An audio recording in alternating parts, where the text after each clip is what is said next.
آلہ و اصحابہ و بارک وسلم صلاۃ و سلام علیک یا حبیبی یا رسول اللہ۔ میرے محترم، میرے معزز اور میرے دینی بھائی، امت محمدیہ صلی اللہ تعالی علیہ وسلم کی تمام مومنین والمومنات اہل ایمانوں سے میں مخاطب ہوں کہ میرے پیارے، ہم اور آپ اس جہان میں صرف چند دنوں کے لیے آئے ہیں، اور یہ دارالعمل تو ہے ہی، اور اس میں ہم اس جہان میں جو کچھ بھی کرتے ہیں یا کر رہے ہیں یا کریں گے، صرف اس میں اللہ کی رضا جوئی حاصل کرنا ہے اور کچھ نہیں۔ گرچہ آپ دنیاوی کوئی کام کرتے ہیں یا کسب معاش، کسب حلال حاصل کرتے ہیں، یعنی وہ کار خیر جو نیک کمائی ہے، جو بچوں کی پرورش کے لیے ہے، ان تمام باتوں میں مقصد صرف یہی ہے کہ ہم اللہ کی رضا حاصل کرنے کے لیے، خدمت دین حاصل کرنے کے لیے، خدمت خلق کے لیے، جو ہمارے اور آپ کے درمیان اولاد جو آپ کہتے ہیں، حقیقت میں وہ مخلوق خدا ہے، آپ اس پر مہربانی کریں اور ان کی جہاں تک ممکن ہو سکے آپ خدمت کریں۔ لیکن ہوتا کیا ہے، اور میں آپ کو دیکھیے، میں پہلے بتا دیتا ہوں، نہ تو میں کوئی خطیب ہوں، نہ کوئی بہت بڑے سا عالم، لیکن امر بالمعروف یعنی اللہ نے جو حکم دیا کہ اچھی باتیں لوگوں تک پہنچائیں اور بری باتوں سے روکیں، اس لیے میں یہ چاہتا ہوں کہ وہ اچھی باتیں جو میں جانتا ہوں، جسے ہم نے پڑھا ہے، میں آپ تک پہنچا سکوں۔ آپ کوئی خطیب یا بہت بڑے سے جید عالم سمجھ کے سنیں گے تو شاید آپ میری بات سمجھ نہیں پائیں گے۔ آپ میرے بھائی ہیں، دینی بھائی ہیں، تمام امت محمدیہ صلی اللہ تعالی وسلم آپس میں بھائی بھائی ہیں، اور یہ ہمیشہ کے لیے آخرت کے بھائی ہیں، دنیا ہی نہیں آخرت میں بھی بھائی ہیں۔ تو ایک بھائی کا فرض بنتا ہے کہ ایک بھائی سے کوئی نیک باتیں کر جائے، اچھی باتیں کرے۔ میرا مقصد صرف یہ ہے کہ جو اللہ اس کے حبیب کے فرمان ہیں آپ تک پہنچا سکوں، شاید ہماری بات آپ کو سمجھ میں آ جائے، میری زبان آپ کو سمجھ میں آ جائے، اور اللہ کا جو احکام ہے وہ۔ اب اس میں دیکھیے بات چیت میں ہوتا کیا ہے، اب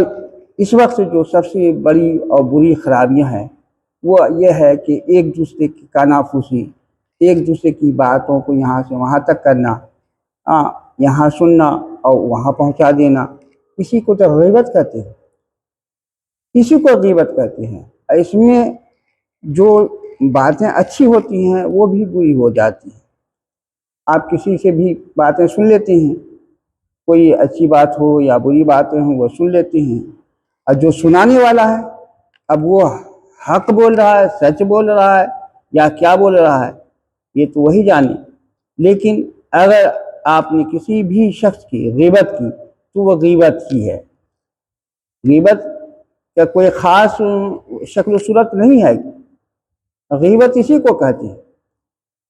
غیبت اسی کو کہتے ہیں کہ جو ہم جس آدمی کے بارے میں باتیں کر رہے ہیں، اگر یہی باتیں ان تک پہنچ جائے تو ان کو برا لگ جائے، ان کو بھلا نہ لگے، تو اسی کو تو غیبت کہتے ہیں، اسی کو غیبت کہتے ہیں۔ اور غیبت کے کوئی شکل و صورت نہیں ہے۔ فرض کیجئے آپ نے ہماری باتیں، وہ باتیں جو ہمیں نہیں پائی جاتی ہے، آپ کہتے ہیں تو غیبت بھی ہے، اس کا تو بہت کئی نسخے نکلتے ہیں۔ اسی طرح سے میرے پیارے، تو یہ ہرگز نہیں کرنا، اس کی بہت بڑی وعید ہے، دنیا میں بھی اور آخرت میں بھی۔ سب سے پہلے تو آپ اللہ کا وہ فرمان سنیے، اللہ نے جو وعیدیں نازل فرمائی ہیں کیا ہے، سنایا ہے، وَلَا يَغْتَبْ بَعْضُكُمْ بَعْضًا يُحِبُّ أَحَدُكُمْ أَن يَأْكُلَ لَحْمَ أَخِيهِ مَيْتًا فَكَرِهْتُمُوهُ۔ اللہ نے فرمایا کہ وَلَا يَغْتَبْ بَعْضُكُمْ بَعْضًا أَيُحِبُّ أَحَدُكُمْ أَن يَأْكُلَ لَحْمَ أَخِيهِ مَيْتًا فَكَرِهْتُمُوهُ۔ ایک دوسرے کی غیبت نہ کرو، کیا تم میں سے کوئی اپنی مردہ بھائی کا گوشت کھانا پسند کرتا ہے؟ اور یہ سمجھ لیجیے کہ بروز قیامت جس نے جس کی غیبت کی ہے، یقین مانیے اللہ تعالیٰ اس کے سامنے اس کے مردہ بھائی کا، وہ بھی سڑے ہوئے مردہ لاش، کھانا پڑے گا، آپ کو حکم ہوگا آپ کھائیں گے اور کھانا پڑے گا۔ تو کیوں ایسے کوئی عمل کرے جو ہمیں کل بروز قیامت رسوائی کا سامنا کرنا پڑے، اور یہ اتنا برا کھانا، اور قبر کو آگوں سے بھر دیا جائے گا۔ سب سے پہلے تو ایک بات اور ذہن نشی کر لیجیے، ہم اور آپ یہ سمجھتے ہیں کہ یوں ہی سیدھے سیدھے جہنم میں پھینک دیے جائیں گے۔ نہیں صاحب، جیسے کہ آج ہم جب ہماری روح نکل جاتی ہے تو میرا نام چھین جاتا ہے، اب کوئی نام لے کے حضرت یا فلانے صاحب نہیں کہہ کے پکارتے ہیں، بلکہ ایک نام ہو جاتا ہے کہ مردہ، میت، جہاں بھی سنیے میت، جلدی کرو میت کو اٹھاؤ، اور اگر جلدی نہ کرے تو ممکن ہے کہ پیٹ پھٹ جائے، عجیب و شکل و صورت ہو جائے، ہے نا، تو ہمارا نام چھین جاتا ہے، پھر ہم مردہ ہو جاتے ہیں۔ اور یہ آپ یاد رکھیے کہ جو جہنمی ہوگا سب سے پہلے اس کے چہرے کو چھین لیا جائے گا۔ یہ جو نقش و نگار ہے جو اللہ نے اتنی محبت سے آپ کو عطا کیا، اتنی خوبصورت انداز میں آپ کو پیدا فرمایا ہے نا، یہ خوبصورتی کا نام یہ چہرہ ہے۔ چاہے آپ کو سمجھ میں آئے کہ نہیں آئے کہ میرا چہرہ خوبصورت ہے، لیکن اللہ نے فی احسن تقویم، بالکل احسن طریقے سے، بالکل شاندار، وہ شاندار، اتنا خوبصورت، اس کے اندازہ نہیں لگا سکتے۔ اس کا اندازہ تو صرف ہمیں اس وقت ہوگا نا کہ جب ہم اپنے سامنے ایک شیشہ رکھ لیں، اپنا چہرہ دیکھیں اور کتے کا چہرہ دیکھیں، اپنا چہرے دیکھیں، بکری کا چہرہ دیکھیں، اپنا چہرہ دیکھیں، بھینس کا چہرہ دیکھیں، تب آپ کو اندازہ ہوگا کہ آپ کا چہرہ بہتر ہے یا بھینس کا۔ تو اس لیے اللہ تعالیٰ نے ہمیں اور آپ کو خوبصورت انداز میں پیدا فرمایا، جنتی آپ ہو جائیں اس انداز میں پیدا فرمایا۔ آپ یاد رکھیے کہ آپ جنت سے آئے ہوئے ہیں اور پلٹ کے جنت میں جانا ہے، اور یہ سب خرافات کر کے آپ جہنمی ہو جائیں گے۔ اور جب انسان جہنمی ہو جاتا ہے، جہنمی، تو اس کا چہرہ چھین لیا جاتا ہے نا، اس کے چہرے چھین لیے جاتے ہیں، پھر وہ چہرہ اتنا بڑا ہو کر دیا جاتا کہ وہ سمجھیے ہائی وے ہے نا، اتنا بڑا چہرہ کر دیا جائے گا، 500-800 کلومیٹر کے دائرہ کا ہو جائے گا، اتنا بڑا چہرہ ہو جائے گا، بہت پہاڑ کے مطابق اس کے دانت ہو جائیں گے، ڈار ہو جائیں گے۔ اور کیا کیا آپ نے؟ صرف ایک جملہ کو آپ نے ادھر سے ادھر کھسکا کے غیبت کر لیا، اور غیبت کرنے والوں کا تو چہرہ سامنے رہے گا بھی نہیں۔ یہ چہرہ جو ہم اس وقت آپ سن رہے ہیں اور میں بول رہا ہوں، یہ چہرہ رہے گا ہی نہیں یہ غیبت کرنے والے کا۔ ادھر سے دروازے بند، ادھر کا چہرہ تو چھن جائے گا، اور پیچھے سے وہ بولے گا، اس کا چہرہ پیچھے کر دیا جائے گا، مطلب وہ پیچھے ہی کے دروازے سے بات کرے گا، باتیں ہو، ایسا خطرناک خراب قسم کے چہرے بنا دیے جائیں گے۔ عجیب و غریب عجیب حیت اللہ کی پناہ استغفر اللہ استغفر اللہ استغفر اللہ ربی بالکل۔ اور یہی نہیں بلکہ دنیاوی اعتبار سے میرے نبی پاک صلی اللہ علیہ وسلم نے ارشاد فرمایا کہ اپنے آپ کو غیبت سے بچاؤ، اپنے آپ کو غیبت سے بچاؤ، کیونکہ اس میں 3 مصیبتیں ہیں، 3 مصیبتیں آتی ہیں۔ کیا وہ مصیبت سن لیجئے کہ غیبت کرنے والے کی دعا قبول نہیں ہوتی۔ آپ کوئی بھی دعا کر لیجئے، کیسے بھی دعا کر لیجئے، چاہے رمضان المبارک میں کر لیجئے یا کعبۃ اللہ شریف میں جا کے کر لیجئے یا کیا ہے کسی بابا کے دربار میں جا کے کر لیجئے، توبہ قبول نہیں ہوگی۔ اور یہی نہیں، آپ کی ہی توبہ قبول نہیں ہوگی جو آپ جو دعا کرتے ہیں، دعا معاف کیجیے گا میں نے توبہ کہہ دیا، دعا جو آپ کرتے ہیں آپ کی دعا قبول ہی نہیں ہوگی، بلکہ اگر آپ کے لیے صالحین میں سے جن کی دعائیں مقبول ہوتی ہیں، جن کی دعائیں مقبول بارگاہ ہیں، اگر وہ بھی جو مومنین ہیں تمام عالم میں، جو صالحین ہیں، جو مومنوں کے لیے دعائیں کرتے ہیں، ان کی بھی دعائیں اس شخص کے لیے قبول بارگاہ نہیں ہے جو غیبت کرنے والا ہے۔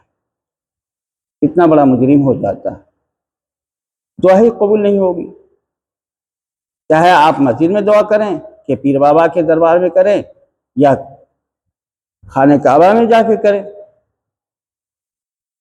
دعا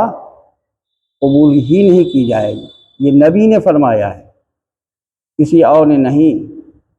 میرے نبی پاک صلی اللہ علیہ وسلم نے فرمایا۔ اور سمجھ رہے ہیں، یہ تو پہلی سزا۔ دوسری، اس کی نیکیاں نامقبول ہوتی ہیں۔ نیکیوں میں چاہے جو بھی کر لے، حج کر لیجئے، نماز کر لیجئے، روزہ کر لیجئے، والدین کی خدمت کر لیجئے، پیر بابا کی پاؤں دبائی کر لیجئے، کسی کوئی کار خیر، کوئی بھی نیکی نامقبول ہوتی ہیں، انہیں قبول نہیں کیے جاتے۔ لیجئے کوئی کار خیر بھی نہیں مقبول۔ اور پھر کیا ہوتا ہے، ان پر گناہوں کا حملہ بہت تیز ہو جاتا ہے،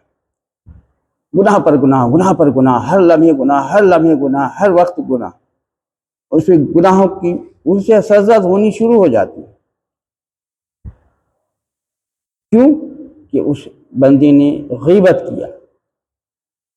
اور جس کی آپ غیبت کر رہے ہیں نا، جس کی بھی غیبت کر رہے ہوں، اگر آپ کی وہ غیبت جس کے بارے میں آپ نے کیا ہے، جس کے بارے میں آپ نے غیبت کیا ہے، وہ اس تک بات پہنچنے سے پہلے اگر آپ نے توبہ کر لیا اور وہ باتیں آپ ان سب تک پہنچا دیا کہ میں نے جانے انجانے میں آپ کے جانب سے میں نے فلانے کے پاس اس طرح کی باتیں کہہ دیا ہے، آپ مجھے اللہ کے واسطے معاف فرمائیں۔ اگر اس نے بندے نے معاف کر دیا تو فبیہا، ورنہ بروز قیامت بھی اللہ تبارک و تعالیٰ بھی معاف نہیں فرمائے گا۔ جیسے حقوق العباد ہے، اگر آپ حقوق العباد سے پاک و صاف ہیں، کسی بندوں کا حق نہیں دبایا ہے، کوئی حق تلفی نہیں کی ہے، یا جس نے حق تلفی کی تو جس کی بھی حق مارا ہے آپ نے، جب تک وہ بندہ معاف نہیں کرے گا اللہ بھی معاف نہیں فرمائے گا۔ اسی طریقے پر غیبت کا بھی مسئلہ ہے کہ غیبت جس کی بھی آپ نے کیا ہے، جب تک وہ بندہ معاف نہیں کرے گا اللہ بھی معاف نہیں کرے گا۔ اور وہاں قیامت میں کوئی کیسے کسی کو معاف کرنے لگے، یہ تو بتائیے، وہاں تو نیکیاں مل رہی ہیں ان کو، آپ نے جو غیبت کی اس کے عوض میں اسے جنت مل رہا ہے، آپ تو ان کی غیبت کر کے ان کے حق میں بہتر کر دیا کہ انہیں جنت مل رہی ہے اور آپ کو جہنم۔ آپ نے اپنی آخرت ہی کھو دیا ہے۔ اس لیے میرے پیارے، کسی کی بھی غیبت، اور غیبت آپ یہ سمجھیں گے کہ غیبت کی کوئی نقشے ہوتے ہیں، نہیں، ارے میرے نبی پاک نے تو فرما دیا کہ کسی ناٹے قد کو، جو چھوٹے قد کے لوگ ہوتے ہیں، اگر ناٹے قد کے لوگوں کو ناٹا کہہ دیا تو وہ بھی غیبت ہے، وہ بھی غیبت ہے۔ کالا کو آپ کلوا کہہ رہے ہیں، ہاں، کسی کے ناک ہلکے پھلکے کٹے ہیں تو نکٹا کہہ رہے ہیں، اور کیا کیا نہیں کہتے رہتے ہیں، اس پہ الزام عائد کرتے ہیں، ان کی غیبت کرتے ہیں۔ ارے اس نکٹے کی بات کرتے ہو، اس کلوے کی بات کرتے ہو، اس فلانے کی بات کرتے ہو، تو اس طرح کی باتیں وہ غیبت ہے۔ بتائیے اس سے کیا حاصل ہو رہا ہے ہمیں اور آپ کو؟ اس سے کیا حاصل ہے؟ ہم نے اپنا دنیا خراب کر لیا، اپنی آخرت خراب کر لی، ان کی چند لمحوں کی غیبت کر کے، چند باتوں کی غیبت کر کے ہم نے اپنی آخرت برباد کر لی۔ نہ کوئی دعا مقبول ہوگی ہماری، اور نہ ہی کوئی نیکیاں، اور تیسرا جو ہے کہ اس پہ گناہوں کی برسات ہوتی رہے، لعنت تو برستی رہے۔ گویا کہ وہ ایک کباڑ خانے میں ایسے غلیظ جگہ میں پہنچ جاتا ہے انسان کہ وہاں سے پھر کا راستہ سیدھا جہنم ہوتا ہے۔ یہ ہے میرے پیارے بھائی کہ غیبت، اس لیے میرے نبی نے فرمایا کہ غیبت سے بچو۔ اگر کسی وجہ سے کسی کی طرف سے تم نے کسی کو غیبت کہہ دیا ہے تو فوراً سے پیشتر آپ ان کے بارگاہ میں جائیے، ان کے پاس پہنچیے اور ان سے کہیے کہ میں نے آپ کی طرف سے یہ بات فلانے کو میں نے کہہ دیا ہے، اللہ کے واسطے مجھے معاف فرما دیجیے۔ تو یہ تو تب تو پھر سمجھیے آپ ٹھیک ہے، بہتر ہے، ورنہ پھر نہیں۔ اس لیے بروز قیامت اور قبر کی منزل سے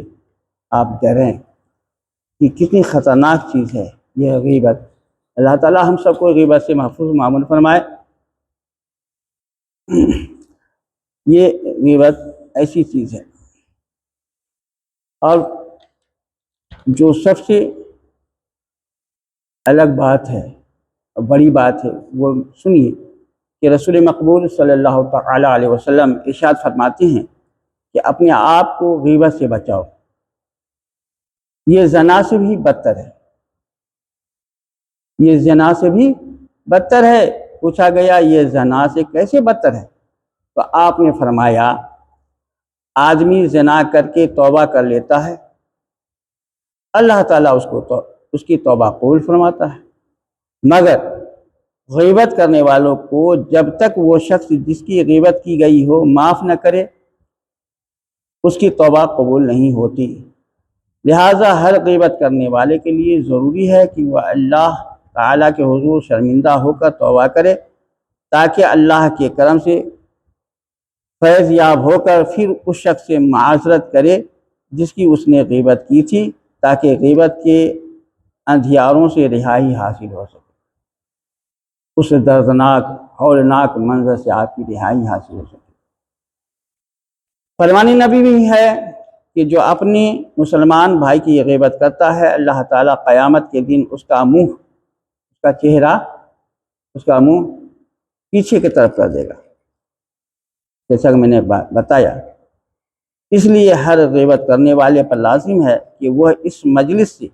جہاں بھی آپ نے جس جگہ بھی بیٹھے، جس کے سامنے بھی بیٹھے، تو اس مجلس سے اٹھنے سے پہلے اللہ تعالیٰ سے معافی مانگ لے، اور جس شخص کی غیبت کی ہے اس تک بات پہنچنے سے قبل ہی رجوع کر لے، وہاں تک پہنچنے سے پہلے ہی آپ اس سے رجوع کر لیں، کیونکہ غیبت کے وہاں تک پہنچنے سے پہلے جس کی غیبت کی گئی ہو اگر توبہ کر لی جائے تو توبہ قبول ہو جاتی ہے، مگر جب بات اس شخص تک پہنچ جائے تو جب تک وہ خود معاف نہ کرے توبہ سے گناہ معاف نہیں ہوتا۔ اور اسی طرح شادی شدہ عورت سے زنا کا مسئلہ ہے، جب تک اس کا شوہر معاف نہ کرے توبہ قبول نہیں ہوگی۔ رہا نماز، روزہ، حج اور زکوٰۃ کا معاملہ تو قضا ادا کیے بغیر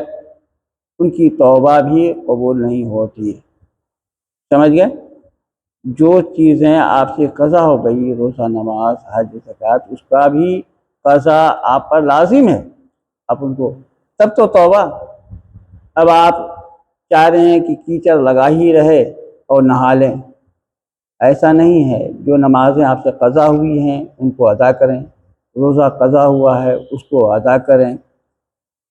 حج قضا کر دیا آپ نے اس کو ادا کریں، زکوٰۃ دینا آپ نے چھوڑ دیا اس کو ادا کریں، پھر اللہ کی بارگاہ میں توبہ کریں تو فبیہا، تب پھر توبہ قبول ہے۔ نہیں تو یہ نبی کا فرمان ہے کہ بغیر ان کی توبہ بھی قبول نہیں ہوتی۔ جو قضا ادا کیے بغیر، جب تک قضا ہے اس کو ادا کر کے ہی توبہ کرنا ہے، اس کو ادا کیے بغیر آپ سمجھتے ہیں کہ چلو توبہ کر لیں چپ مار کے اللہ کی بارگاہ،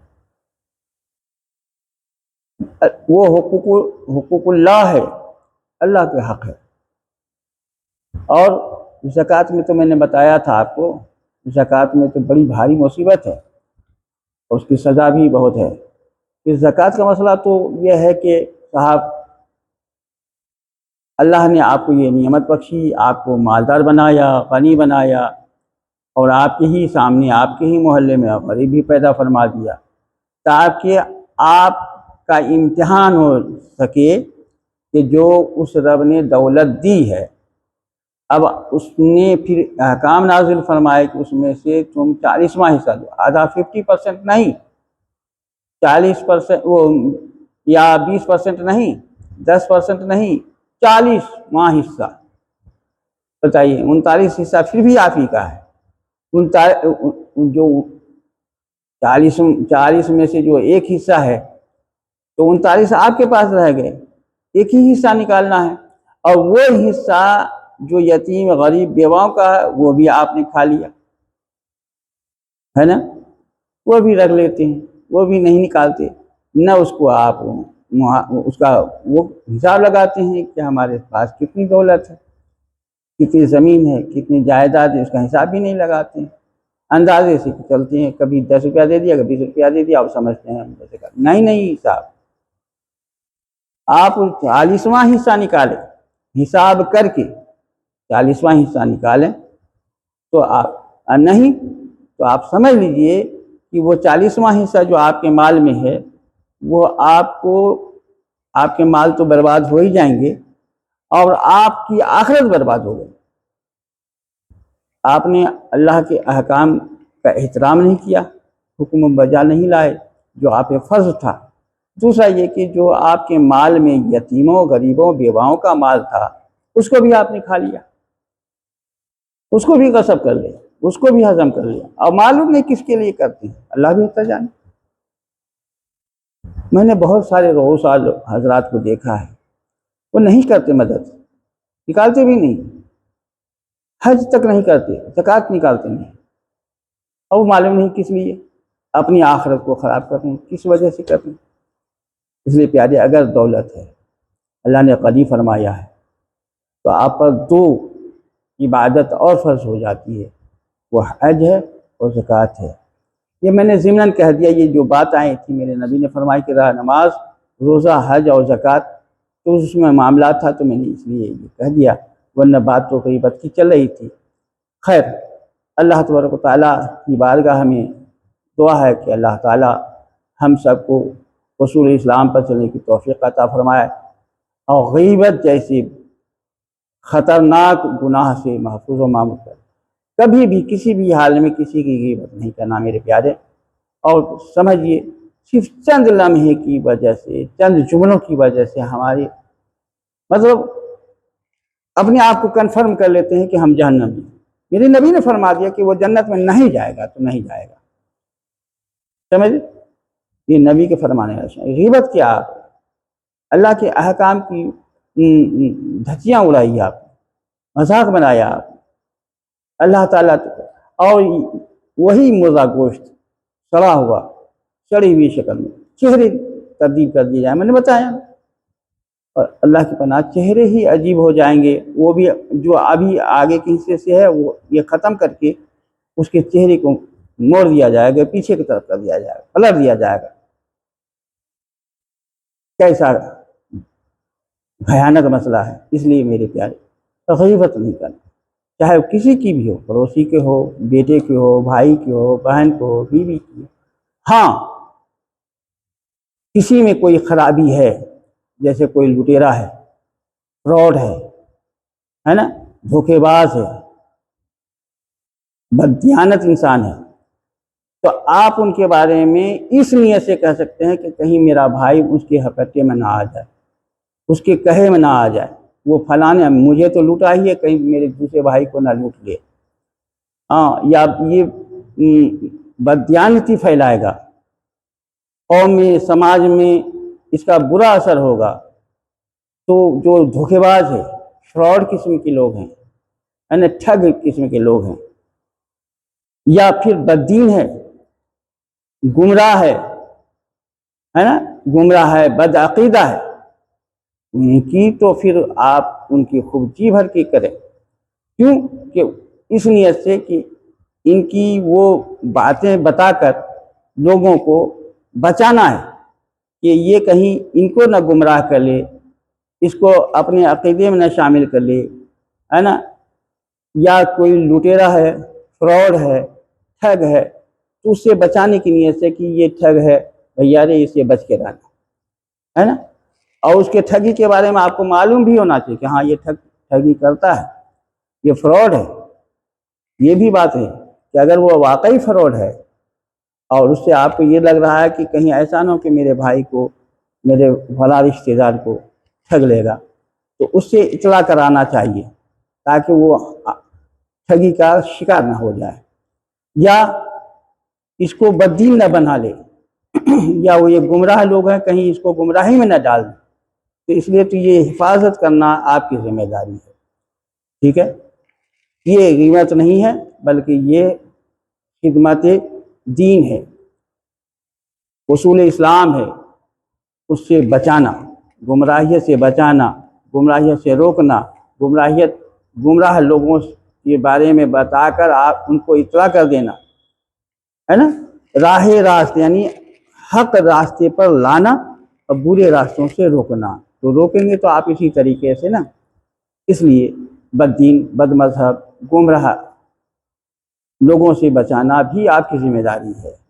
وہ غیبت نہیں ہے بلکہ وہ خدمت خلق بھی ہے، اور یہی تو امر بالمعروف نہی عن المنکر ہے کہ اچھی باتوں کے بارے میں بتانا اور بری باتوں سے روکنا۔ اللہ تعالی ہم سب کو اصول اسلام پر چلنے کی توفیق عطا فرمائے۔ وآخر دعوانا الحمد للہ رب العالمین۔